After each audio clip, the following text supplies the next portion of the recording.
Sasha Somsidi, a vibrant and cheerful 27-year-old girl, held the position of social media manager at a real estate agency in Orlando. Colleagues admired her intelligence, sociability, and incredible efficiency at work. Many considered Sasha just a pretty face, underestimating her true talents and abilities. However, everyone who had the fortune to work side by side with the girl unanimously affirmed that she not only excelled at her duties but also genuinely loved being part of the team. Sasha's friends said that the girl knew how to harmoniously combine hard work with lively entertainment. She strove to live each day to the fullest, not wasting a single moment in vain. Recently, Sasha had moved into a wonderful new apartment at 911, Uptown Place, North Orange Avenue. The girl was extremely excited about the start of a new stage in her life. Friday, October 16, 2015, marked the end of the football season in Orlando. Sasha, dressed in the purple uniform of her favorite team, took to the city streets to celebrate the brilliant victory of the local athletes. After the match, the girl, along with her friends, headed to the Attic nightclub on East Pine 38 to continue the festivities. Around midnight, Sasha decided she had had enough and was going home. She informed one of her companions, Anthony, about her intentions. The guy noted that usually, their group only parted ways to meet up a little later at another bar or club. However, this time, the friends stayed to have fun without Sasha. The next morning, Anthony was supposed to meet Sasha for breakfast, but the girl never showed up at the cafe. She did not respond to her friends' messages or calls. At first, the guy assumed that his friend was just sleeping off a wild night. But hours passed, and there was still no news from Sasha. Anthony began to worry a lot, as the girl was always very active on her phone and social media. Then he contacted two more mutual friends, and the three of them decided to visit Sasha's apartment. When the friends drove into the parking lot near the building, they immediately noticed the girl's car. On the back seat, there was still a gift that Sasha had intended to take with her that day to a birthday party for a child. The friends knocked on the apartment door, but no one answered. Frightened by the eerie silence, they called the police. At 8 o'clock that evening, the building's security, along with law enforcement officers, entered Sasha's third-floor apartment. The front door turned out to be locked from the inside, with no signs of a break-in. The kitchen and living room were in perfect order, giving the impression that the hostess had simply gone out somewhere. But as soon as they looked into the bedroom, a horrifying scene opened up before the eyes of the police officers. Several strands of hair stuck out from under the blanket, and a lifeless hand hung from the edge of the bed. It was Sasha Somsidi. The girl had been brutally raped, beaten, and strangled. Bruises from the struggle and deep wounds from ropes were visible on the victim's wrists. Apparently, the attacker had held Sasha by force for some time. The girl's clothes, particularly her shirt and bra, were brutally torn and scattered around the room. Sasha's underwear, ripped from her body, lay on the floor. Characteristic marks remained on the victim's skin, indicating the use of a cold weapon or improvised means. The strands of someone else's hair clenched in Sasha's fists unambiguously hinted that the girl had desperately resisted until her last breath. Relatives, colleagues, and friends were shocked by the news of Sasha's tragic death. No one from her circle could even imagine who and why would need to deal so cruelly with the girl. Unfortunately, the questioned witnesses could not give the police a single name of a potential suspect. Investigators established that on the evening of the murder, Sasha's purse, mobile phone, and keychain with house keys had disappeared from the apartment. And the bedroom strongly smelled of household chemicals, as if someone had carefully wiped the floor and furniture.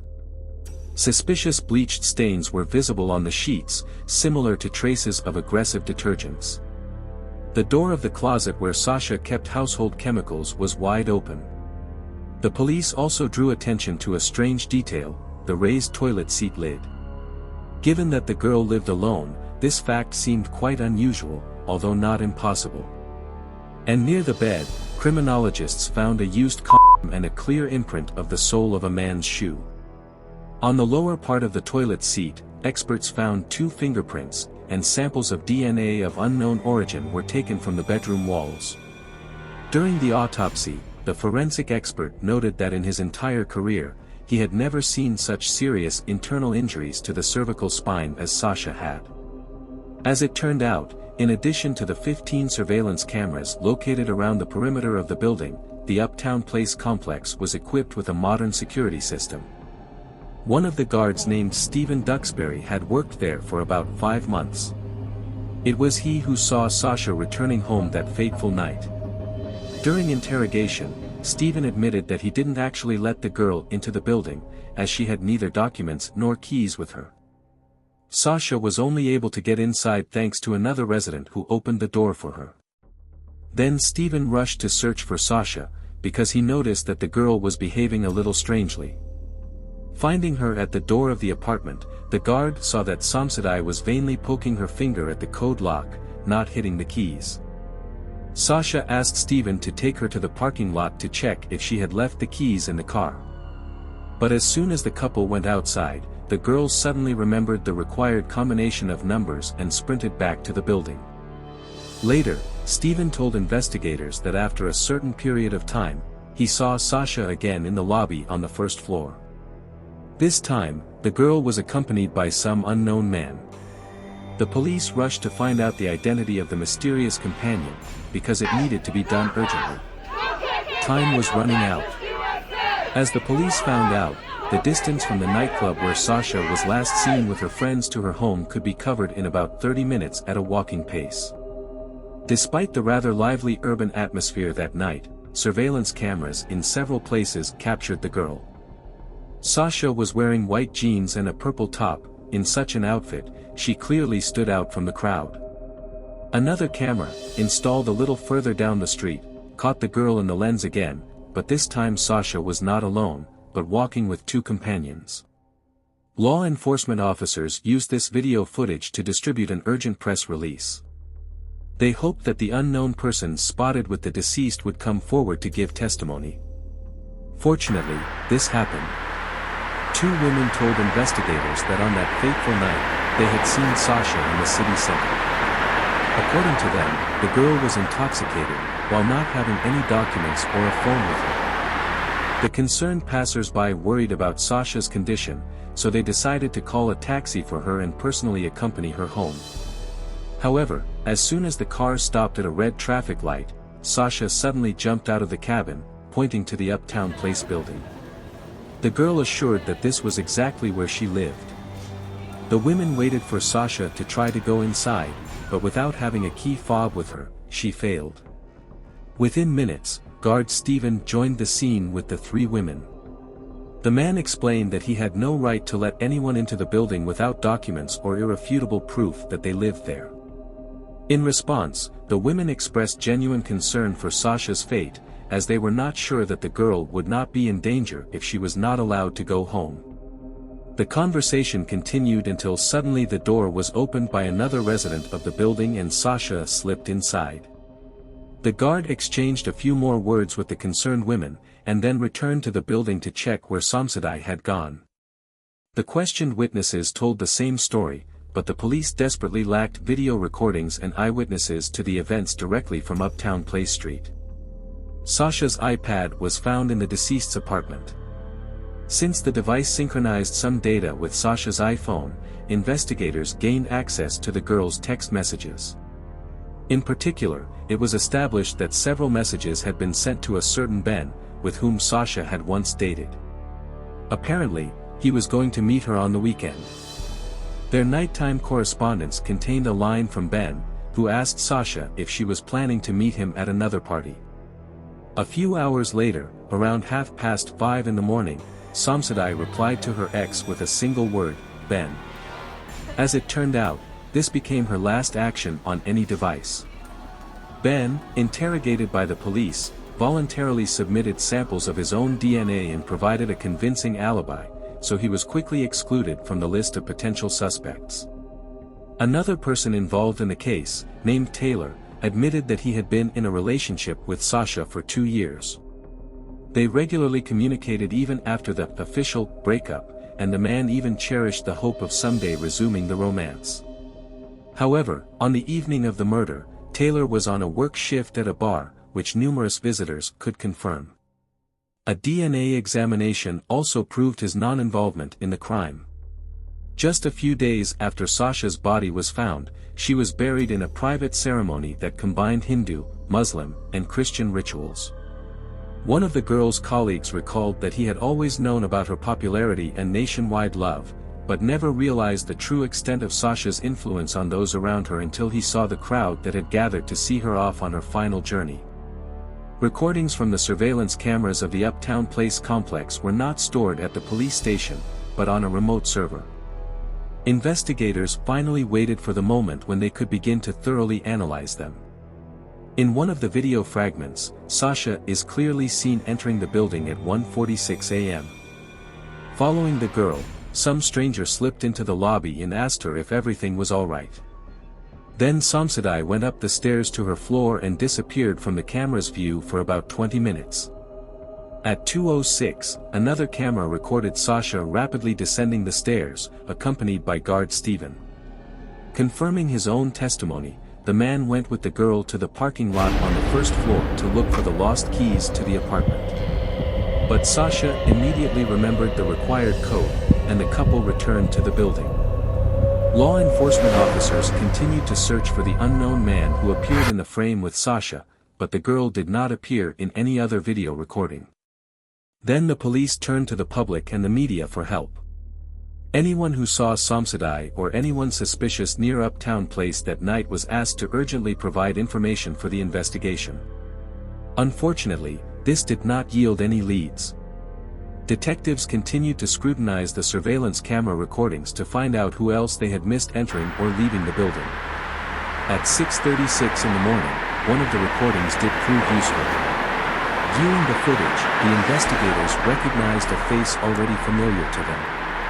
Security guard Stephen Duxbury came out of the entrance, holding two large garbage bags in his hands.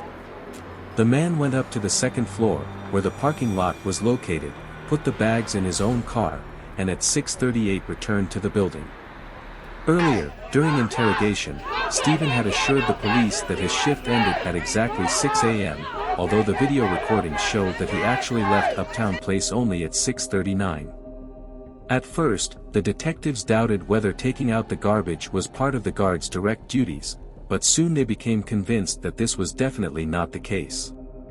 Upon detailed examination of the footage, forensic experts noted that the garbage bags in Duxbury's hands were identical to those found in Sasha's apartment. Based on this lead, the police obtained a search warrant for Stephen's house. The guard was also offered to take a polygraph test. During the session on the lie detector, the specialist asked leading questions, in particular, whether the suspect had ever entered the victim's apartment. Stephen stubbornly denied it, but his body's reaction betrayed the deception. Next, the expert inquired whether Duxbury knew under what circumstances Sasha had died. Again, a series of negative answers followed, until suddenly, on the last clarifying question, the suspect's pulse noticeably quickened, exposing his dishonesty. It turned out that information about the strangulation had not yet been made public. This meant that the guard could not have known such details in any way, except from the investigators or from himself. Although the results of the polygraph test are not considered direct evidence in court, they became a serious reason for the police to dig deeper. While searching Stephen's house, law enforcement officers stumbled upon a pair of shoes, the prints of which perfectly matched those found in Sasha's apartment. And 3 days later, forensic experts received a report that the thumbprint under the lid of the deceased's toilet completely matched Duxbury's print.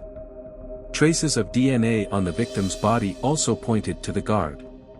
After checking the records of the suspect's phone calls and internet activity, investigators discovered extremely suspicious Google search queries.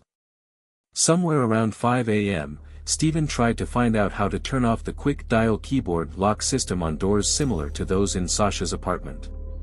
Interestingly, the time of the query in the search engine was almost 3 hours after the girl's last appearance on camera. And just minutes before that, Somsidi had managed to send her ex-boyfriend Ben a cryptic message containing only his name. A medical examination of Duxbury revealed characteristic bite marks on the man's forearm and scratches on his body, as if from fingernails. It was hard to imagine that a person who so zealously helped the police, whose job was to guard the building and protect the residents, could actually be the only criminal in this tragic story. Perhaps, seeing Sasha drunk and alone that night, Stephen took it as a once-in-a-lifetime chance. It is quite likely that the man broke into the girl's apartment, mocked her, beat her, and then strangled her. After committing the crime, he used the household chemicals he found in Somsidi's bathroom, trying to destroy all biological traces. Then he carefully collected all the things that could become physical evidence, packed them in garbage bags, and later threw them away somewhere. Stephen Duxbury's trial began in November 2017, presided over by Judge Lisa Mann. The defense's first argument was that the accused, being a security service employee, considered it his duty to fully assist law enforcement agencies during interrogations. Otherwise, he risked losing his license. Duxbury's lawyers insisted that their client's initial testimony given at the police station not be considered by the court as evidence.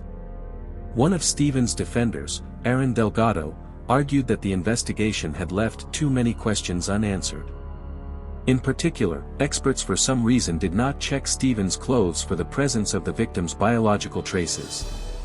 Moreover, the lawyers stated, the shoe prints found in Sasha's apartment resemble size 9 shoes, while the guard himself wears a 10.5. The defense also noted that none of the videos show at what point and how exactly Duxbury entered the deceased's apartment. However, prosecutors parried that although their position is mostly based on indirect evidence, this does not in any way diminish its validity. The DNA examination unequivocally proved Stephen's presence in Sasha's home, even though the cameras did not capture the moment of intrusion. In the opinion of the prosecution, the results of the DNA analysis, combined with the history of search queries and the finding of garbage bags, eloquently testified against Duxbury.